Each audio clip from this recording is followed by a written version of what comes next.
අයිබෝල් සූඩානයේ වෙන්නෙත් ලිබියාවේ සිද්ධ වුණු දේමයි. ඔබ දන්නවා ලිබියාවේ ගඩාපි පාලනය පෙරලා දැමීමෙන් පසුව ලිබියාව අද වන තුරුත් විවිධ කල්ලි කණ්ඩායම් යටතේ පාලනය වෙමින් තිබෙන්නේ. විශාල ගැටුම් මැද සිවිල් යුද්ධ මැද තිබෙන්නේ. ඉරාකයටත් ඒකයි උනේ. මැද පෙරදිග බොහෝ රටවල් වලට මේකයි උනේ. ඒකම තමයි මේ විට සූඩානයටත් සිද්ධ වෙලා තිබෙන්නේ. ඔබ දන්නවා මේ රාජ්‍යයන් අත වශයෙන්ම පාලනය වුණේ ඒකාධිපති පාලකයන් යටතේ. ඒක තමයි මේ වගේ රාජ්‍යවලට ගැළපෙන රාජ්‍ය ක්‍රමය. හැබැයි බටහිර රටවල් මේ රටවල් වල තිබෙන සම්පත් සූරාකෑම සඳහා මේ සියලුම රටවල් වල ඊනියා ප්‍රජාතන්ත්‍රවාදී විප්ලව විරෝධතා අරගල ඇති කළා.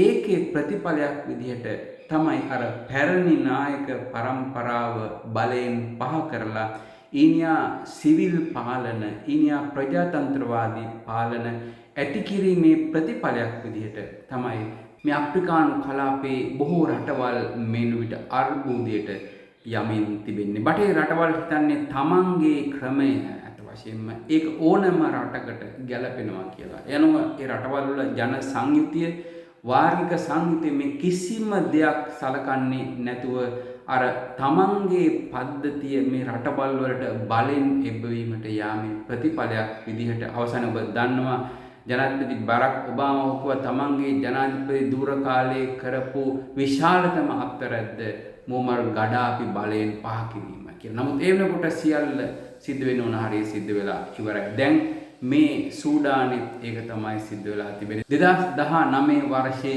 ඕමාර් අල් බෂීර් බලයෙන් පහ කරනවා මේ ඊනියා විප්ලවයක් හරහා. එහෙම බලයෙන් පහ කරලා අවුරුදු 2ක් සඳහා සිවිල් පාලනයක් ඇති කරනවා. මේ සිවිල් පාලනය තුල ප්‍රධාන වශයෙන්ම බලකණු දෙකක් සිටිනවා. එකක් තමයි හමුදාව, ඒ කියන්නේ ආරක්ෂක හමුදාව. අනෙක් කණ්ඩායම තමයි RSF කියන්නේ Rapid Support Group කියන මේ කිසිම ආකාරයක පැරාමිලිටරි කණ්ඩායමක්. අතර මේ කණ්ඩායම් දෙක තමයි සූඩානයේ මේ අරගලයට පිටිපස්සේ ඉඳලා සහාය දෙන. මේ අරගලයේ සම්පූර්ණම මෙහෙයවන්නේ සූඩානිස් ප්‍රොෆෙෂනල් ඇසෝසියේෂන්. එහෙම නැත්නම් සූඩාන වෘත්තිකයන්ගේ සංගමය කියන එක. ඔය ලංකාවේ අරගලය කරා වගේම විශ්වවිද්‍යාල ආචාර්ය සහ විවිධ සංගම් එකට සහභාගී වුණා වගේ මේගොල්ලෝ තමයි මේකට නායකත්වයේ සපයන්නේ. එතකොට මේ නායකත්වයේ යටතේ මේ අරගලයේ යන අතරේ මේ හමුදාව සහ මේ RSF එකේ නායකයා හමුදාව බුර්හාන් කියන මේජර් ජෙනරල් වරයා RSF එකේ හිටි හම්දාම් කියන හමුදා නායකයා මේගොල්ලෝ හමුදා කුමන්ත්‍රණයකින් කූවහකින් බලය අල්ල ගන්නවා. දැන් එහෙම බලය අල්ලගෙන මේ පාලනය කරගෙන අතරේ අර RSF එක, RSF කියන්නේ Rapid Support Forces කියන එක, ඒගොල්ලන් මේ මුල් කිවිසුමට අනුව මේ රජයේ හමුදාවන්ට අන්තර්ග්‍රහණය වෙන්න, ඉන්ටග්‍රේට් වෙන්නයි නියමිතව තිබුණේ. මෙන්න මේක කිරීමට යාමේදී තමයි නැවතත් මේ බලය අල්ලගත්ත ඒ කණ්ඩායම් දෙක අතර අභ්‍යන්තර ගැටුම් නිර්මාණය වෙන්නේ. ඒ කියන්නේ මේ RSF කියන කණ්ඩායම ඔවුන් කැමති උනේ නෑ රාජ්‍ය හමුදාවට අන්තර්ග්‍රහණය වෙන්න අර හමුදා නායකයා කියපු ආකාරයට. මොකද ඔහුගේ බල වපසරිය ඇතුලේ ওই ඩාපුර් ප්‍රදේශයේ සූඩානයේ විශාල වශයෙන් මේ රන් ආකර සහ සෙසු සම්පත් තිබුණා. යන ඔහුට අවශ්‍ය වුණේ සූඩානයේ එම ප්‍රදේශය Tamanගේ බලය යටතේ වෙනම රාජ්‍යයක් බවට පත් කිරීමට. මෙන්න මේක තමයි මේ ආසන්නතම ගැටුම් වලට පසුබිම් වෙන්නේ. යනෝ මේ කණ්ඩායම් දෙක අතර විශාල ගැටුම් ඇති වෙනවා. ඒ ගැටුම් වල ප්‍රතිඵලයක් විදිහට 1,50,000ක් පමණ මේ යනවා. එක්සත් ජාතීන්ගේ සංවිධානය හඳුන්වන්නේ මේ ගැටුමෙන් අවතැන් වූවන්ගේ පිරිස ලෝකයේ දරුණුතම සහ විශාලතම මානුෂීය අර්බුදය කියලා. මේ තරම් පිරිසක් මිලියන 12 ඉක්මවලා ජනතාව මේ ගැටුම් නිසා අවතැන් වෙනවා. අදත් ඔවුන් අවතැන් වෙලා සිටින්නේ. මේ සම්පූර්ණම මේ රට ගත්තොත් එම සූඩානය ගත්තොත් මිලියන 51ක් ජනතාව සිටිනවා. ඒ කියන්නේ ලංකාව වගේ දෙකකටත් වඩා වැඩි ප්‍රමාණයක් මේ රටේ සිටිනවා. මේකෙන් භාගයකට පමණ මානුෂීය ආධාර අවශ්‍ය තැනක ඇතරම සාගින්න සහ මේ රටවල් නිරන්තරයෙන්ම පෙළෙන විවිධ සාගත නිසා විශාල වශයෙන් අර්බුදයට ලක් වෙලා සිටින බව එක්සත් ජාතීන්ගේ සංවිධානය කියනවා. අන්න ඒ සියල්ල මැද තමයි මේ සිවිල් යුද්ධය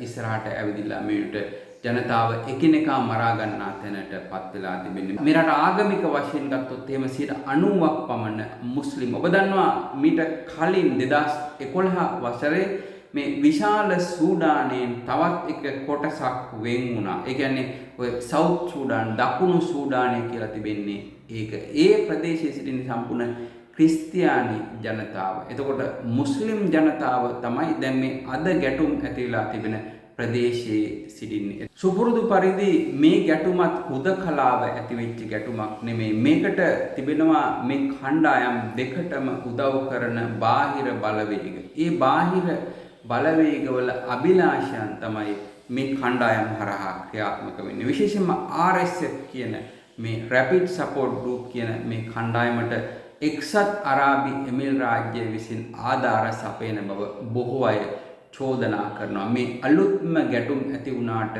පස්සේ එම රටට විශාල වශයෙන් විරෝධය ඇවිදිලා තිබෙනවා. මොකද මේ RSF කණ්ඩායම විසින් අර එල් ෆෂීර් කියන නගරය අල්ලගත්තට පස්සේ මේ ඊයේ දවසේ විශාලතම නගරය ඔවුන් අල්ලගත්තේ. මේක තිබුණේ හමුදාව අතේ. මේ කණ්ඩායම විසින් ඒ අදාළ නගරේ 2,50,000ක් පමණ සිටින නගරේ ක්‍රිස්තියානි ජනතාව සහ අරාබි නොවන ජනතාව විශාල වශයෙන් සමූල ඝාතනය කරා කියලා චෝදනා එල්ල වෙලා තිබෙනවා. එහෙම ඔවුන් ඇත්ත වශයෙන්ම එහෙම ඝාතනය කරන ආකාරය දැක්වෙන සමාජ ජාලාවල ඔවුන් විසින්ම පළ කරපු වීඩියෝ පවා තිබෙනවා. ඉතින් මෙන්න මේ තත්ත්වයේ යටතේ මෙවැනි කණ්ඩායමකට ආධාර දීම යටතේ එක්සත් අරාබි එමිරේට් රාජ්‍ය නැත්නම් UAE United Arab Emirates කියන මේ රාජ්‍යයට විශාල වශයෙන් විරෝධයට ලක් වෙලා තිබෙනවා. ඔවුන්ගේ භාණ්ඩ ඔවුන්ව බොයිකෝට් කරන්න කියන විරෝධය පවා මේකට ලෝක ජනමාධ්‍යවල සහ සමාජ මාධ්‍යවල ව්‍යාප්ත වෙමින් තිබෙනවා. ඊට පස්සේ අනිත් කණ්ඩායම හමුදාව සාමාන්‍යයෙන් මේ අන්තර්ජාතිකව පිළිගත් ආණ්ඩුව විදියට සලකන්නේ මේ හමුදාව යටතේ ක්‍රියාත්මක වෙන මේ ප්‍රදේශය. එතකොට ඒකටත් විවිධ කණ්ඩායම් විශේෂයෙන්ම ඊජිප්තුව, තුර්කිය සහ ඉරානය සහාය දෙනවා කියලා. සහ ඊට අමතරව රුසියාව කිසියම් ආකාරයක රෝල් එකක් භූමිකාවක් මේ රටේ කරනවා කියන මතයක් ඇති වෙලා තිබුණා. මොකද ඔවුන්ට අවශ්‍ය වෙලා තිබුණා. අපි මීට කලින් වීඩියෝ එකක් කිව්වා මේ සූඩාන් ඔය රතු මුහුද ආශ්‍රිතව තිබෙන සූඩාන් වරායේ රුසියාවට අවශ්‍ය වෙලා තිබෙනවා හමුදා කඳවුරක් ආරම්භ කිරීමට. හැබැයි බටහිර විශ්ලේෂකයින්ම කියන ආකාරයට රුසියාවේ භූමිකාව ඉතාමත්ම අල්පයි. විශේෂයෙන්ම ඊජිප්තුව තමයි මේ හමුදා ආණ්ඩුවත් එක්කලා කියන්නේ. හමුදා ආණ්ඩුව කියන්නේ මේකට අන්තර්ජාතිකව පිළිගත්ත මේ කණ්ඩායමත් එක්කලා සිටින එක. හේතුව තමයි ඊජිප්තුව සහ මේ සූඩානයේ නයිල් ගඟ එක සම්පතක් විදිහට ෂෙයා කරගන්න උන් අතර බෙදා ගන්න. මොකද ඒ හරහා තමයි නයිල් නදිය ගලා බසින. ඊට අමතරව සම්පත් විශාල ප්‍රමාණයක් මේ රට එකිනෙකට බෙදා හදා ගන්නවා. ඒ නිසා ඊජිප්තුවේ විශාල වශයෙන් අභිලාෂ තිබෙනවා මේ හමුදා පාලනය යටතේ තිබෙන ප්‍රදේශ වලට. අන්න ඒක නිසා ඊජිප්තුව මීට උදව් කරනවා. එතකොට අනිත් පැත්තෙන් මේ එක්සත් අරාබි එමිරේට් රාජ්‍ය මේ RSF එකට උදව් කරන්නේ ඒ ප්‍රදේශයේ තිබෙනවා රත්තරන් ආකර තිබෙන්නේ මේ ප්‍රදේශයේ. එතකොට මේ ප්‍රදේශයේ තිබෙන රන් ආකර වලින් ගත්ත රත්තරන්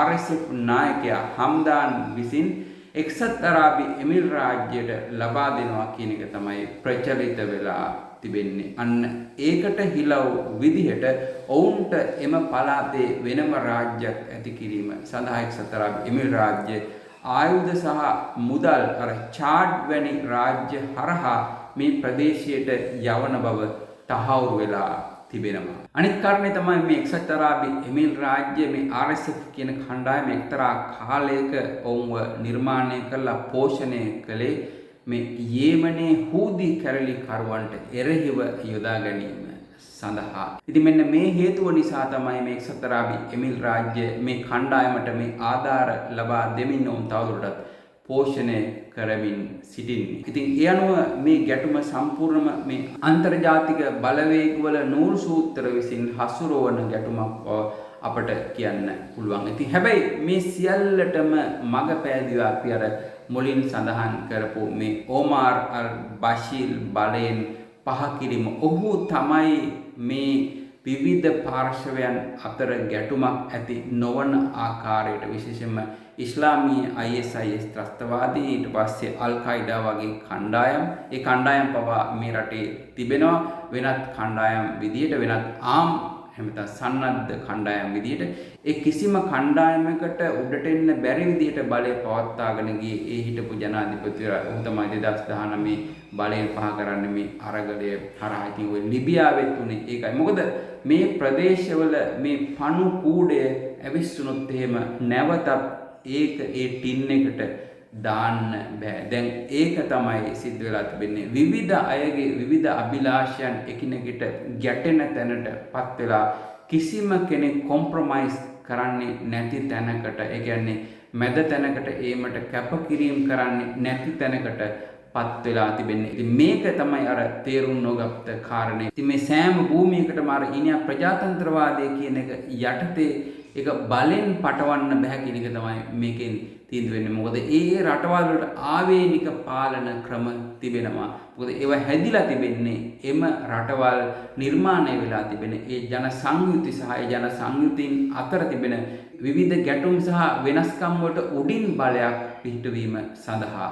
කොහොම හරි මේ RSF කියන මේ පැරාමිලිටරි කණ්ඩායම විශාල වශයෙන් ඒ තමන්ගේ මිලිටරි බලය යොදාගෙන ඒ විශාල වශයෙන් අර හමුදාව යටතේ තිබුණු ප්‍රදේශ යටත් කර ගනිමින් සිටිනවා. ඒකේ ඒ අවසාන මහා නගරය තමයි අර එල් ෆෂීර් කියන මේ නගරය මේ ඊයේ අල්ලගත්තේ. ඔවුන් මෙතනින් තව කොහාට යයිද කියන එක අපට කියන්න බෑ. හැබැයි තව විශාල කොටසක් මේ හමුදාව යටතේ තිබෙන ඒ ප්‍රදේශයේ තිබෙනවා. ඉතින් ඒ ප්‍රදේශ වලට විශේෂයෙන්ම කාටව් කියන මේ අගනගරය මේ සූඩානයේ ඒ ආසන්නයටම මේ RSF කියන මේ කණ්ඩායම ගිහිල්ලා තිබෙන්නේ. ඔබට මේ සිතියම් වල පේනවා. ඉතින් මේ අනුව මේ ගැටුම මේ ආසන්නයේ අවසන් වෙයි කියලා අපට හිතන්න බැරි ආකාරයක් තමයි පෙනෙන්නට තිබෙන්නේ. ඇමරිකාව සහ විවිධ රටවල් සෞදි අරාබිය වගේ රටවල් උසා ගනිමින් සිටින උන්ගේ කිසියම් ආකාරයක සන්ධානයක් තිබෙනවා මේ ප්‍රදේශයේ සාමය ස්ථාපිත කිරීම සඳහා. හැබැයි කිසිවක් පසුගිය කාලය තුල